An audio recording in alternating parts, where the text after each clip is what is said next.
Kama ambavyo nafahamu, leo tuko hapa katika ofisi za Tume Huru ya Taifa ya Uchaguzi, na kubwa ni katika kikao kazi ambacho kimewakutanisha watendaji wakuu wa vyama, kwa maana makatibu wakuu wa vyama mbalimbali, wakija kusaini mkataba wa maadili kuelekea uchaguzi wa mwaka 2024. Na hapa niko na katibu wa chama cha wananchi CUF ama CUF, na kubwa nataka kuzungumza naye. Amezungumziaje kikao kazi cha leo, lakini waliojadili leo, je, yanahakisi ile maana halisi ya Tume Huru ya Taifa ya Uchaguzi? Na yeye mwenyewe atajitambulisha, kisha tuweze kuzungumza kuhusiana na aliyojadili leo, ikiwemo kusaini mikataba ya maadili kuelekea uchaguzi wa mwaka 2025. Karibu sana mheshimiwa. Asante sana, naitwa Husna Mohamed Abdallah. Kama nilivyotambulishwa, ni katibu wa CUF, chama cha wananchi. Kuhusiana na suala la kusaini rasimu ya maadili ya uchaguzi wa udiwani, urais pamoja na ubunge, ni kweli tumefanya hivyo leo baada ya mchakato mrefu.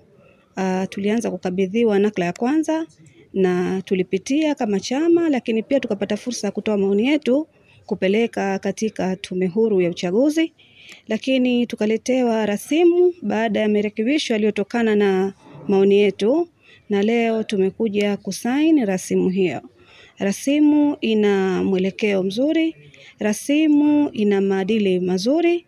Kwa hiyo kilichobaki ni sisi wadau wa uchaguzi kuitendea haki rasimu hiyo.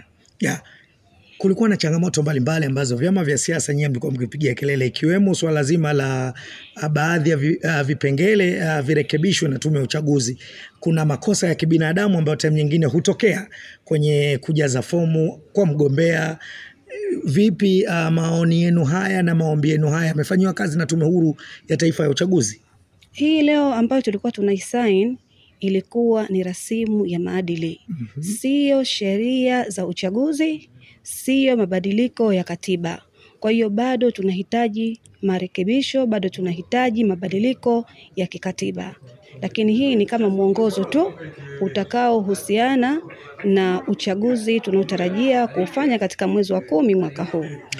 Kwa hii rasimu ambayo mmeisaini leo, inawapa mwelekeo gani kuelekea uchaguzi wa mwaka 2025 mwezi wa 10? Kama itafuatwa sawasawa, basi kuna mwelekeo wa uchaguzi kuwa huru na haki. Changamoto tulionayo katika nchi yetu, katika historia ya nchi yetu, hata hizi sheria ndogo ndogo ambazo tunasema kwamba haziko sawasawa, lakini bado zinavunjwa. Kwa hiyo kama tutaifuata sawasawa, basi itatoa mwelekeo mzuri na itajenga demokrasia mpya katika nchi yetu. Katibu, unaiona wapi nafasi ya mwanamke kuelekea uchaguzi? Wanawake bado wanahitaji kuhamasishwa, lakini wanawake kama watatumia nguvu yao ipasavyo, wana uwezo mkubwa sana kama ambavyo wanaume wana uwezo.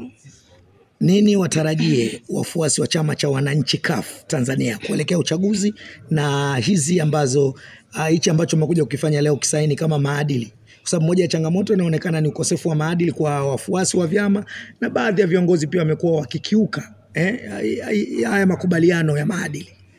Wanachama, tunawaomba wanachama wetu, ikiwa serikali itaheshimu sheria tulizojiwekea, ikiwa Tume Huru itaheshimu sheria tulizojiwekea, tulizokubaliana sisi wenyewe, basi inatoa wito kwa wanachama wa CUF na wao wafuate sheria. Asante, tukushukuru sana. Asante sana.